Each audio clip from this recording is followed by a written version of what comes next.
Imagine you're scrolling through your phone right now. What do you see? A headline that makes your blood boil, a comment section that looks like a battlefield, a tweet designed to make you pick a side before you've even read the article. It feels like the volume knob on the world has been cranked up to 11, but the only thing playing is static. We are more connected than ever, yet somehow we feel further apart. Today we're talking about that noise. We're talking about why anger travels faster than understanding, and why in a world obsessed with being right, the most radical thing you might be able to do is actually just listen. We are asking, how do we choose love when the world seems determined to keep us divided? Welcome back to the show. I'm Noah. And I'm Eloise. So, Eloise, we have this text today that paints a pretty stark picture of our current reality. It says, anger spreads faster than understanding. Hatred gets more attention than love. That feels intuitively true to me. But is it just a feeling? Or is there actually something mechanical going on here? It's definitely more than just a feeling, Noah. There is a mechanics to it, both biological and technological. If we look at the research, for instance, a study from NYU back in 2021 found that tweets mentioning opposing political groups were far more likely to go viral, specifically if they used moral, emotional language. Essentially, outrage is a high-octane fuel for engagement algorithms. Right, so the machine is actually greased by our fury. It wants us to be mad. Precisely, and biologically, we are wired for it. Our brains have an amygdala that is constantly scanning for threats. In the ancestral environment, a threat was a lion in the grass. Today, a threat is someone on the internet challenging your identity or your worldview. When we see that threat, our body dumps cortisol and adrenaline into our system before our prefrontal cortex, the logical, empathetic part of the brain, even has a chance to boot up. That's frightening. It means we are physically reacting to a differing opinion the same way we'd react to a physical attack. The text mentions that we argue before we listen. That's not just a bad habit, that's a physiological response. It is. We are bypassing the reflection phase entirely. The text says we react instead of reflect, and that is the core of the crisis. Reflection requires time. It requires safety. It requires slowing down.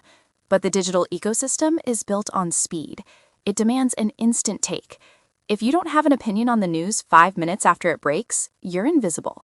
But here is the tension I want to push on. The text suggests the solution is personal responsibility, choosing empathy over ego.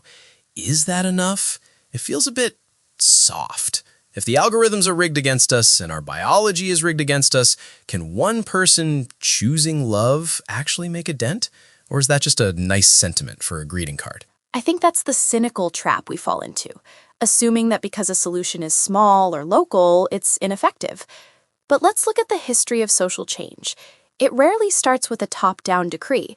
It starts with what sociologists might call interpersonal bridges. Think about the Christmas truce of 1914 during World War I. Oh, right, where the soldiers came out of the trenches? Exactly. You had British and German soldiers who were actively trying to kill each other days prior, crossing into no man's land to exchange gifts, sing carols, and play soccer. That wasn't ordered by generals. In fact, the generals hated it. It was a spontaneous eruption of shared humanity. It didn't end the war, no, but it proved that the hatred was structural, not necessarily personal. When you remove the structure for a moment, the human impulse often bends toward connection. That's a powerful image. But bringing it back to 2024, we aren't in trenches. Well, not literal ones. We are in algorithmic trenches. The text says, peace begins in our homes, our workplaces. How does that practically work when the person you're disagreeing with thinks your worldview is fundamentally evil? This is where we have to distinguish between niceness and love. The text uses the word love, and I think it's using it in the Martin Luther King Jr. sense, agape love. It's not about liking someone or thinking they're fun to be around. It's about a rugged commitment to their humanity. Daryl Davis is my favorite example of this. Daryl Davis. He's the musician, right? The black blues musician? Yes, he famously spent decades befriending members of the Ku Klux Klan. He didn't go to their rallies to scream at them. He went to ask questions. He sat down, had dinner, and listened. He treated them with dignity, even when their ideology denied his. And over time, simply by being the recipient of that dignity, hundreds of them gave up their robes. He collected them in his closet. That is the extreme end of the spectrum, though.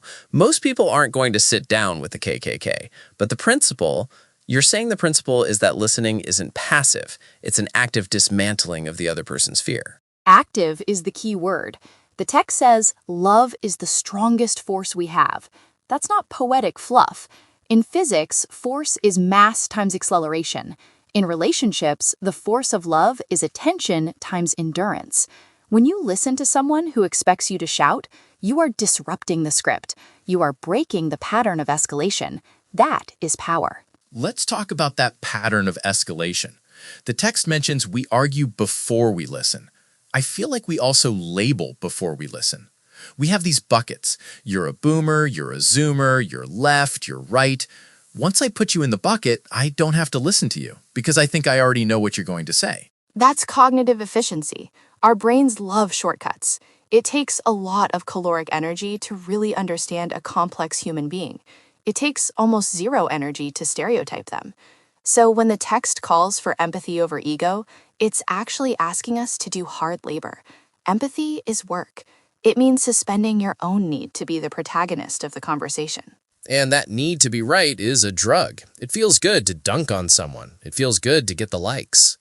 It feels safer. If I am right, then my world is orderly. If I listen to you and you make a good point, suddenly my world gets messy. I might have to change my mind. And changing your mind is often perceived as weakness in our culture. Which is ironic because the text concludes by saying love isn't weakness. It frames love as strength. But in a debate, the person who pauses to listen usually looks like the loser. The person who shouts the loudest looks like the winner. How do we rebrand that? We have to change the scorecard. If the goal of a conversation is victory, then yes, listening is losing. But if the goal is truth or connection, then shouting is losing. We need to look at the long game. The shouty, aggressive approach burns bridges. It wins the battle, but loses the war for the relationship. The empathetic approach preserves the relationship so that you can fight another day. Or maybe so you don't have to fight at all. It reminds me of that idea in negotiation theory. Getting to yes isn't about beating the other side. It's about finding a solution where both sides feel heard. But what about the criticism that this approach is privileged? That telling people to choose love ignores the fact that some people are angry for very valid systemic reasons. Is it fair to tell a marginalized group, for example, to just listen more to their oppressor? That is a crucial nuance, and I don't think the text is saying accept injustice. There is a difference between anger and hatred. Anger can be a righteous fuel for justice. It signals that a boundary has been violated. But hatred is the desire to destroy the other. The text warns against hatred getting more attention than love. You can fight for justice without dehumanizing the person standing in your way. In fact, historically, the most effective nonviolent movements, Gandhi, Cain, Mandela, were incredibly disciplined about this. They refused to let their oppressor turn them into monsters. So it's about retaining your own agency. If I hate you, I'm reacting to you. You control my emotional state. If I choose love, or at least choose to act with dignity, I am in control. Yes, it's the ultimate act of self-possession. The text says we fix it with responsibility, personal responsibility. That means I am responsible for the energy I bring into a room, regardless of what you bring. If you bring toxicity and I match it, we just have double the toxicity. If you bring toxicity and I bring calm, we have a chance at neutralization. I want to touch on the silence aspect. The text starts by saying the world is loud. Do we need literal silence to fix this, or is it a metaphorical silence? Both. We physically need silence to lower that cortisol we talked about earlier. We need to touch grass, literally. But we also need informational silence. We need to stop doom scrolling. You cannot be empathetic if you are exhausted.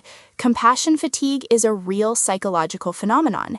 If you are constantly bombarded by the world's pain through a screen, your empathy reserves run dry. You have to disconnect to reconnect. That's such a good point. We feel guilty for looking away, like we're being bad citizens. But looking away might be the only way to recharge enough to actually be a good citizen in our real physical lives. Right. The text says peace begins in our homes. That's actionable. You can't solve the geopolitical crisis in the Middle East over dinner tonight, but you can solve the tension between you and your brother-in-law, or you can be kind to the barista who got your order wrong. These small interactions weave the fabric of society. If that fabric is threadbare because everyone is focused on global abstractions, the whole thing tears. So the takeaway here is really a call to return to the local, to the tangible. It's a call to return to the human scale. We weren't built to process the grief of 8 billion people every morning. We were built to care for our tribe, our neighbors. When we scale that care back down, it becomes manageable. And surprisingly, that local piece radiates outward. It's choosing to be a thermostat, not a thermometer. A thermometer just reflects the temperature of the room. A thermostat sets it. I love that analogy. And setting the temperature to warmth in a cold world is an act of rebellion. The text ends with, "Love is the strongest force we have." It feels less like a cliché now and more like a strategy, a survival strategy. It is. It's the only strategy that has ever worked to turn an enemy into a friend. We've covered a lot of ground today, from the biology of outrage to the strategy of nonviolent resistance. It's clear that choosing love isn't just about feeling warm and fuzzy. It's a discipline. It's a refusal to let the noise of the world drown out our own humanity. So, as you go about your week, maybe try that experiment.